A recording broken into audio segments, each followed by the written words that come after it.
You've brought a keen awareness to the fact that most people just kind of go floating through life without any real direction. And I think we're all aware, Robert, that there is a gap between who we are and the most that we can be. So, can you talk to us about how finding our trajectory can perhaps be an exercise in connecting these dots that we call goals? Yeah, I love this topic, as you know, because if we're left to our own devices, human nature is we're just going to bounce from thing to thing like a boat without a rudder. And we get excited about something and it's a shiny object and we go off and pursue that. And maybe real estate is that thing for you. And then, you've got all the rest of your life to contend with. And whether you're a full time real estate investor or a part time real estate investor, I found that one of the great keys to be able to discipline yourself to do the things necessary to get the results you want in your life is to set goals. And goal setting is pretty simple, but at the same time, it's almost alarmingly simple because if it seems too easy, people don't do it. Right. And the crux of goal setting is to figure out what you want and then put that down in a way that you can be driven towards the things you have to do to make those things happen. Maybe before we talk more about ourselves and what each of us really wants, maybe we could talk about what we don't want. And, so many of us, me included, are influenced in life by the people that we surround ourselves with. You and I are both familiar with the quote from the late business philosopher Jim Rohn: you are the average of the five people that you spend the most time with. And, a lot of people probably wouldn't like to admit it, but the statistics are kind of alarming with how much time one spends around their coworkers versus how much time spends around their family and friends. And with influences from coworkers and that temptation to maybe just go with the flow, it's pretty interesting because your coworkers are not chosen by you. They're chosen by your employer. Now, maybe that's good because it opens you up to a new set of ideas and a new context for your life. And that might adjust the goals you set. But then on the other side, if you don't have that and you don't have those coworkers, maybe those coworkers can help keep you out of one think silo and just thinking all the same way. So, can you talk to us about the influences of other people in one's lives as you think about the life that you want to create for yourself? This is such an important topic. I'm glad you bring it up at the beginning here because it is subtle, right? We don't get shoved off course. We get nudged off course little Right. by little by little. One of those five people you spend the most time with says, "Hey, let's go out drinking Friday night." And you were thinking, well, I was going to work on a podcast or a chapter on my book, or I was going to, okay, I'll just go out drinking. And before you know it, like, that's not a bad decision. You get to spend time, hang out, and there's some time in your life you want to be able to hang out with friends. But I think it's important that you become very strategic about your time. Time is a zero-sum game. And it's also the most interesting resource because once this minute is gone, it's never coming back. What we do with this minute, we get a chance to do once, whether that's an hour, a day, a week. But at the same time, what happens after this minute? Well, another one, and another month, and another week. And so time can get away from you. And if you're strategic about it, this is the key to success. Just spending time with people that have you going places, having you looking at your future, excited about what's happening. Now, you mentioned your coworkers and you don't get to pick them, and that's true. But that's true about your family too. So you don't want to just write off your family, but let's face it, we probably all have negative people in our lives, whether it's friends, lifelong friends, people from college, but sometimes people in our family. So it's not that you don't spend any time with those people. It's you're strategic about how and where you spend time with those folks. And the influences in our life probably have more impact on how well we do in life than any other factor. When we talk about being strategic and intentional with goal setting, the reason I have you here today is because you're an expert in helping people set goals and help define a mission for their life. So I'm sure a lot of people, Robert, have come to you with a pretty well known framework for setting goals called the SMART goal framework. That's an acronym that stands for the fact that goals should be specific, measurable, attainable, relevant, and time based. So now I do think about the SMART goal framework before I set a goal, but I'm sure not to muddy up goals with a mission. And I'll personalize this for a moment to give a good example for the audience, Robert. And you can let me know what you think about this. And this is something outside of real estate investing, but is when it comes to physical training, I have this mission of longevity and lean musculature. But to me, that's only a mission because it's kind of fuzzy and hazy. And then I have goals within that. For example, I had a couple goals within that this year. I failed at them both, by the way. One was to be under 180 pounds by June 1st, and the other was to run uphill up this trail in under 40 minutes by the end of the season. To me, those two things were goals, the body weight and the running, both of which I failed at within this broader mission of longevity and lean musculature. So, what are your thoughts about the SMART goal framework? Does that help people set goals and get them where they want to be? Yeah, 100%. Because just wanting something like I want to be healthier or I want to be richer, those are great sentiments, but those Yeah, aren't goals. What right. makes it a goal is the things you mentioned. And the SMART framework works great. There's kind of the 101, which is if you've never set goals before, there's three things to focus on. The first is that a goal has to be specific and measurable. If you can't measure it, you don't know whether or not you hit it. So when you talk about something like your health and being lean, well, there's a couple of metrics in there. Percentage of body fat is a number and it's measurable. How much weight you want to gain or lose is a number and it's measurable. So that will help you instead of just, I want to be lean, it's how lean do I want to be? And of course, you might seek some counsel in that regard, either from a trainer or a doctor or someone to say, what's a good healthy weight for me and so on. So that's the specific part, which is also measurable. I kind of put that in as one thing. And the second is having a time limit or a deadline. So the best way to think of those two things is how much by when. And your example of being able to do a specific amount of time metric by a certain date, that's exactly right. Specific and measurable and with a time limit. And then the third thing is that to be effective, goals have to be written down. If you don't write down your goals, they're worth the paper they're written on. And it's not just so you won't forget. It's that something magical happens when we take pen to paper, and writing it down using your computer keyboard or voice to text is not the same as getting a good old-fashioned pen or pencil and writing out your goals. Now, that's the 101. Right. To take it beyond that, there are some few things, in the SMART model, it's either attainable or achievable for the A. And what that means is it has to be somewhat realistic. You don't want to put limits on yourself, but if you say, well, Robert, I made $50,000 this year, and next year I'm going to make 5 million. Okay, well, that's possible. People do that. There are people that go from 50,000 to 5 million. It's just not very likely. So unless you have some information that would show why that would happen, a much better way to think about it is how much can I stretch and still make the goal? If Zig Ziglar says you can stretch to about 50%, $75,000, that's a stretch, but it's realistic. So that's the attainable part. And it is a great framework. Now, the other part, which is awesome when you're talking about how do I affect what I'm going to do, this is the crux of goal setting. There are two types of goals, if we were to narrow it down. There are outcome goals. That's how it's going to be at the end. And then, and even more important, there are activity goals. So let's say you're in real estate sales and you want to sell 20 houses in 2024. That's a great goal. That's an outcome goal. At the end of 2024, I want to have listed and sold 20 houses. Okay, so January 2nd, when you get back, from your celebrating January 1st, what do? It's nebulous to say, well, gosh, to get to 20 houses by the end of the year. So what you do is you break down those 20 houses, that outcome goal, into the specific steps necessary. And it would be different depending on every goal, right? It would be different for health than it was for relationships, than it was for, your income. But to use this example, you might say, well, in order to sell 20 houses, maybe I have to list 30 houses. Okay, to list 30 houses, I have to talk to 60 people.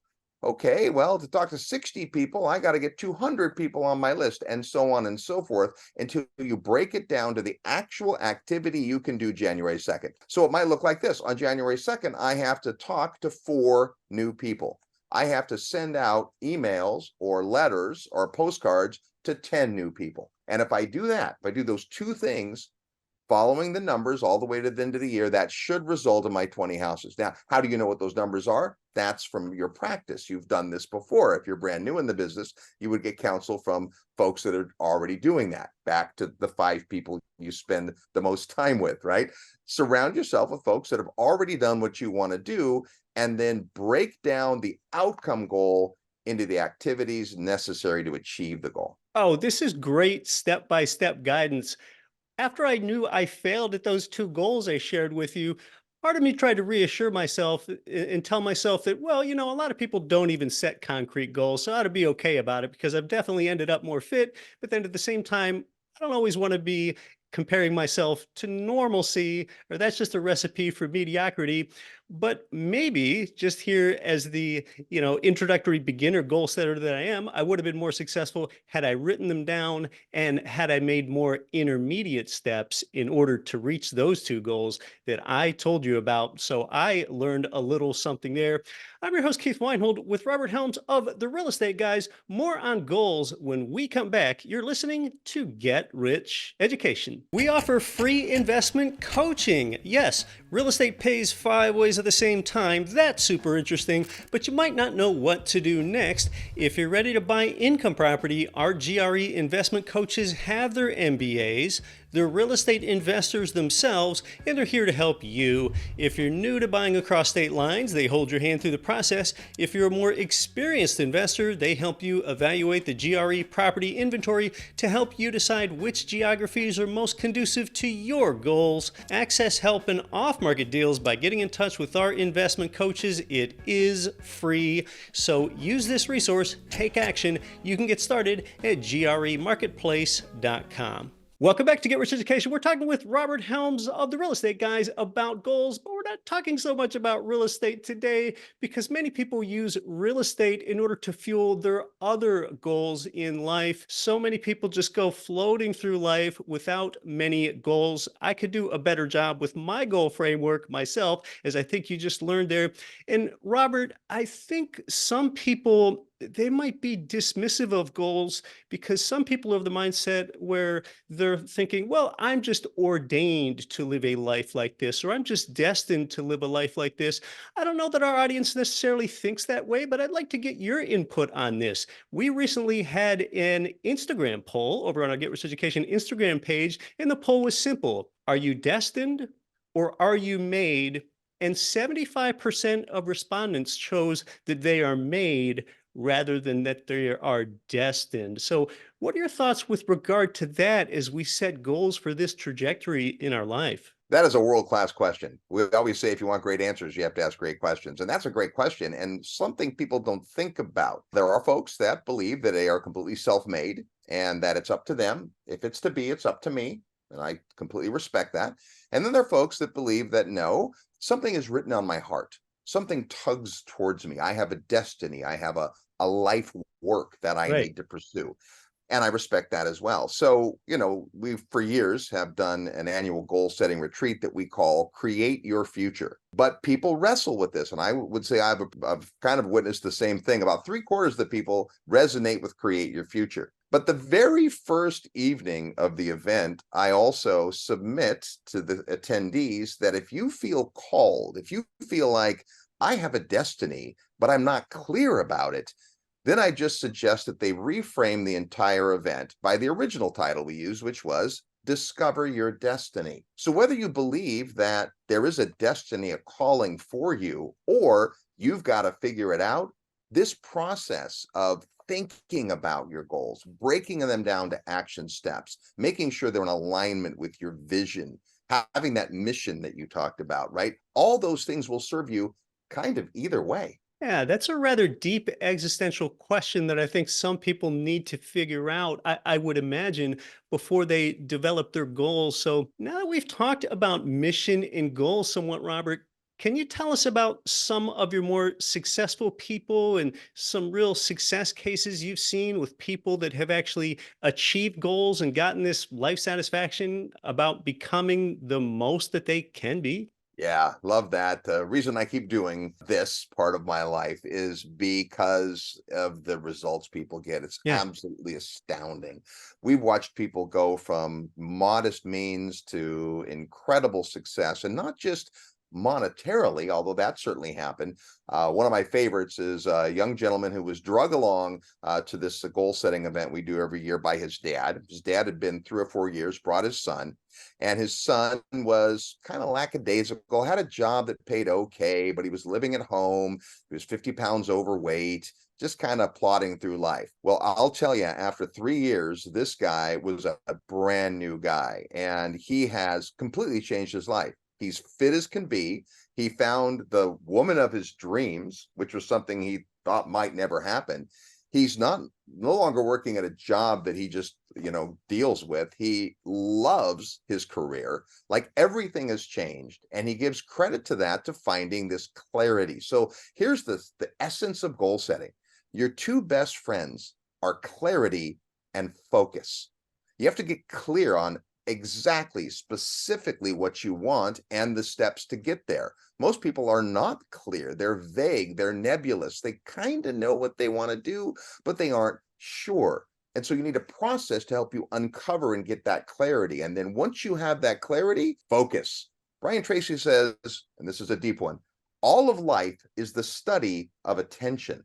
What you think about comes about, said Earl Nightingale. And so the point is, if we focus on something, think about in your life, you've had some experience that's been successful. It's probably because you put a lot of focus into that, a lot of attention. sure. I remember all those years ago when we were talking about, hey, you said, I'm thinking about starting a podcast. And I'm like, awesome, right? And I was encouraging of it. And I was thrilled. You thought you'd already recorded a couple episodes. Yeah, And so many guys or gals come up and say they want to start a podcast, and most never do. But because you had the passion for it, and you were committed to it, and you did all the hard work, right? Those first several episodes where you got 6 or 7 or 10 listeners, you can't get to the first million until you get to the first 10. And this is what life is. It's focusing on the things that you want in your life instead of spending our focus time on distractions, things that the advertisers in our life want us to do, things that those friends that maybe like us but don't necessarily have our best interest at heart, they want us to come do. So there's a lot to figuring out who you want to be when you grow up. But if you'll take the time to figure that out and then work towards it, it's extraordinary what can happen. Now, as far as success stories, I'll tell you one more story, because this is a reality check. It's not all happy high notes. 4 years ago, at the end of the Create Your Future Goals retreat, I had a gentleman come up to me, pretty well-known guy, and so I won't mention who it is, but he said, Robert, you don't know this about me, but you saved my marriage this weekend. He said, wow. I came with my wife. She was really reluctant to come. We were on the verge of divorce, and we spent our time in separate parts of the room. But as you recommended, we came together Saturday night for dinner, and we just connected like we haven't in years. And I saw this guy a couple weeks ago, thrilled with his marriage, with everything. It's like, awesome. Now I have to tell you the other part of the story, which is that same evening, I talked to another gentleman who came up to me, and he said, I'd like to talk to you about something. My wife and I came to this event, and we both played full out, and we took all the notes, and we really got clear on what we want to, have and be and do in our lives. And we've made the decision that we're going to get a divorce. I'm like, wow. So here's my point. If that was in their trajectory, if the Mm, best thing for them really was to separate, like, how soon would you want to know that? Versus the other exactly. couple that for all those reasons, they have strife and challenges in their marriage. But when they really looked at who they were and who they were becoming, they figured out they were much stronger together. So all that to say that when you get into the tough stuff, right, that squishy part of your heart and your soul, that stuff will come up for you. At the event, we put Kleenex out everywhere. And people are like, what, is it cold going around? It's like, Wow. no, you may need this. You may not. But I will tell you, most people, if to get it done right, you have to be emotional, because emotion is what will create motion. And that motion in your life will change your life. Well, you talked about how clarity is an early step. And wow, that's astounding for a couple to get the clarity that they want to mend things, or a couple to get the clarity that they should end things. So we talked about goals, kind of the back end, and everyone knows what goals are, but kind of on that front end, in the clarity in winnowing down toward your goals. Can you speak to us more about that clarity piece? Because really, I think that's what a lot of people lack, because that probably takes some real vision. Boy, it sure does. And it's the part I think that people don't teach. So the Yeah, simple part of goal setting, the smart goals, that works, but it assumes you already know what you right. want. And so at our workshop, the first day, we don't spend a minute on goal setting. And people are like, isn't this a goal setting workshop? Yeah, there's a whole bunch of stuff you have to do before you can set goals. And Right. so I'll give the listeners some nuggets. The first is to get clear on who you are. Now, that sounds too vague and too big of a question, but specifically your principles and values that govern your life. And I've discovered that most people have about a half a dozen.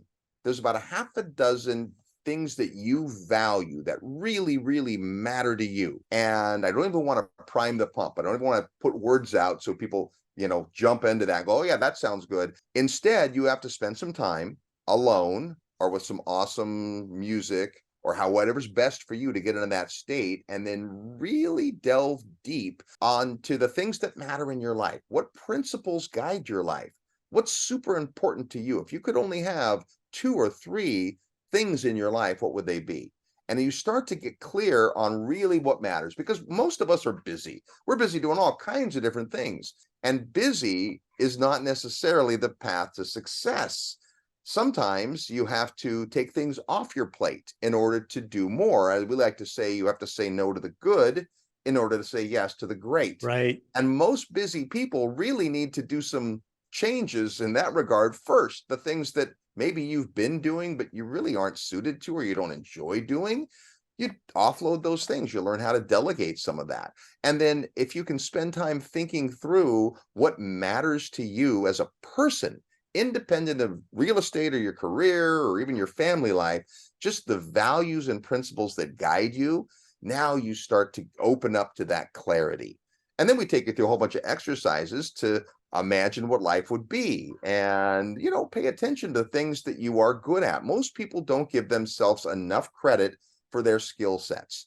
And there's two schools of thought in personal development, getting better as a person. One is I'm going to do an assessment, and this is really important. Do an assessment of where you're at. And as Jim Collins said in his book, Good to Great, confront the brutal facts. If you're messing up somewhere, admit it. This is just between you and yourself, right? So admit where things aren't going so well, or where maybe you're not as skilled as you'd like to be, or you don't have the experience that you want.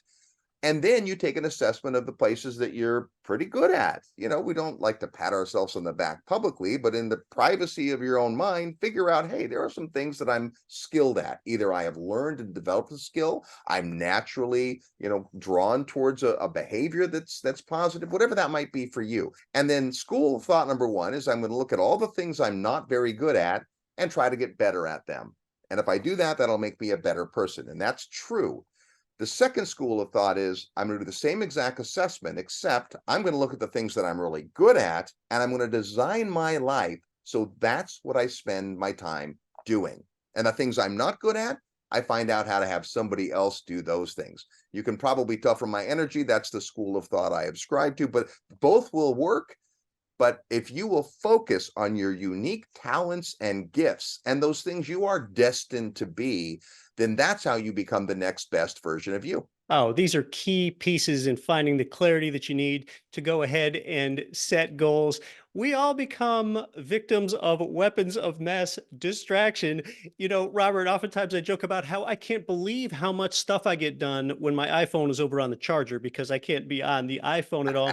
So every year you host the Goals Retreat, an in person event so a person doesn't have weapons of mass distraction and they can really be focused. And it's important that this is done in person. It's a hands on workshop in a focused environment. You've got a lot of great testimonials about it, and even people that repeat and show up year after year, people that become teary eyed for what you brought out of them, people that say that their lives have been changed forever. So tell us about how one can attend your goals retreat. Well, it's coming up the second weekend of the new year. It's a great time to be thinking about your future, is right at the beginning of the year when 2024 is a blank canvas. And it happens in Dallas, Texas. We picked a hotel that is really conducive to having little nooks and crannies and places that you can Ah, go, because there is instruction, but there's also times where you're going to go journal and answer questions and think and be alone. And it's a beautiful place. So you get some inspiration in that regard. It takes 2.5 days. So we start at about 5 o'clock in the afternoon on Friday and go till 10 or 10:30 that night. A lot of people are traveling that day, so that's about as much as we can get people to pay attention before they start to nod off. But then the next day, Saturday, it's all day from 7:30 breakfast till 10:30 at night, and then Sunday, kind of 8 o'clock in the morning for breakfast until 6 o'clock at night, and then we have our afterglow reception. And I used to do this, Keith, in 3 hours. And in 3 hours, I could teach a lot about how to set goals and how to ask those questions, but then I'd have to send you home to do it. And a few people would, and most people wouldn't. So yeah. now in the 2.5 days, you will get a ton done. Your missions, your values, your purpose. You'll answer more than 250 questions, and you'll do it in writing. And you'll get some great, great stuff. Some of it you'll go, yeah, of course. And other times you'll be absolutely surprised at what happened when you put pen to paper. And then on Sunday, it's really a workshop to turn those goals into action plans. So you leave not confused, not vague, but crystal clear. Now, you obviously can't get every single thing done on every goal in 2.5 days. There's some homework, but you're going to have enough done that you'll have that momentum. So if people are interested in that, if it sounds interesting to you, all you have to do is go to goalsretreat.com, and you can learn all about the Create Your Future 2024 Goals Retreat. Invest in future you. You're worth it, Robert. It's been valuable. Thanks so much for coming onto the show. Great to see you, Keith. Thanks for having me. Wish everybody out there a wonderful 2024. You can watch this one next.